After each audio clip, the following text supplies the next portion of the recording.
Chers collègues, voilà une délibération importante qui ressemble aux délibérations que nous examinons chaque année, des délibérations de subvention à l'Association des Amis de la Commune de Paris. Le groupe PPCI votera cette subvention sans réserve, d'autant plus qu'il s'agit là visiblement d'aider une innovation, la réalisation d'un site internet et d'une application Android. On pourrait peut-être envisager d'ailleurs que cette application soit disponible sur les iPhones, dédiée à l'histoire de la Commune de Paris, qui est un événement historique très important dans l'histoire de notre capitale.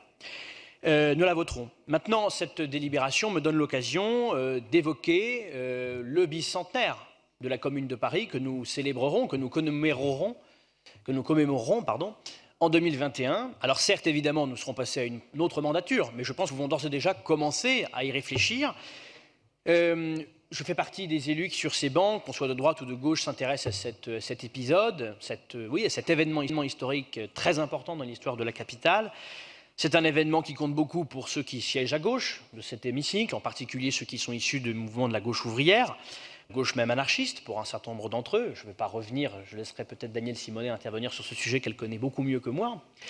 Mais c'est un événement aussi historique pour l'histoire de Paris, pour tous les Parisiens et pour celles et ceux qui sont issus comme moi de la droite libérale et modérée.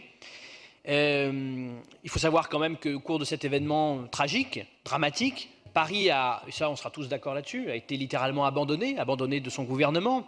Ça a été la manifestation d'un divorce probablement sans précédent à l'époque entre la province et Paris, qui finalement se voyait puni quelque part d'avoir été pendant si longtemps privilégié par le Second Empire et par Napoléon et par l'œuvre du préfet Haussmann, du baron Haussmann.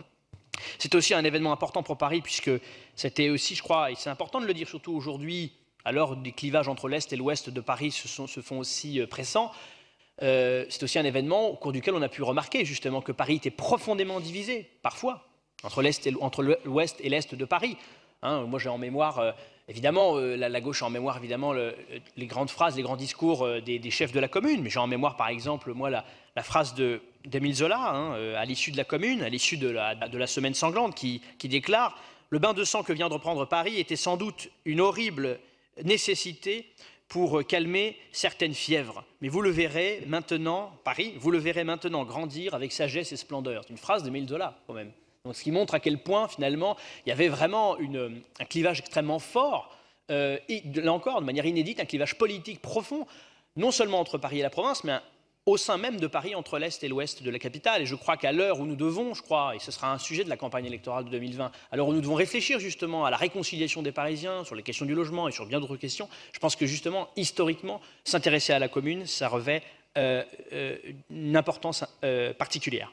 Donc un événement donc, politique important, je le disais pour la gauche, un événement important pour l'histoire de Paris d'une manière générale, un événement social important, un événement aussi dramatique pour l'architecture de Paris, pour son patrimoine, évidemment des destructions importantes. L'hôtel de ville dans lequel nous siégeons aujourd'hui est un hôtel de ville qui a été reconstruit, comme nous le savons, juste quelques années après la Commune, dans le cadre d'une république triomphante, aidé là encore par des républicains modérés qui avaient retenu la leçon de la Commune, le palais des Tuileries naturellement, et puis aussi un événement tragique avec tous ces martyrs, avec ces 1400, c'est ça je crois, à peu près 1400 fusillés dans le cadre de la semaine sanglante, avec tous ces officiers, avec ces intellectuels qui ont été exécutés sans procès, et avec aussi les martyrs religieux, des martyrs catholiques, avec ces 47 otages exécutés, et je pense évidemment en particulier à l'archevêque Monseigneur Darbois. Voilà.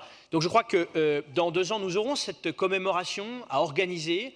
Il faudra que ce soit un moment où toutes ces mémoires-là, qui ont été pendant si longtemps opposées, puissent être réunies de manière la plus objective possible. Évidemment, on ne pourra pas totalement le faire, mais je crois que ce sera un moment, justement, au cours duquel peut-être nous pourrions tous nous réunir, nous tous les Parisiens, avec nos mémoires individuelles, nos mémoires religieuses, nos mémoires politiques, nos mémoires laïques. Je crois que ce doit être un grand moment, et je sais pouvoir compter sur l'engagement de Catherine Vieux-Charrier, qui, dans le domaine de la mémoire combattante, a toujours été au rendez-vous, je crois, des attentes des Parisiens, pour que nous puissions commencer tranquillement à avancer vers ce bicentenaire qu'il ne faudra pas écarter de notre chemin politique et du chemin institutionnel à Paris. Je vous remercie. Je vous remercie. Je donne la parole à Madame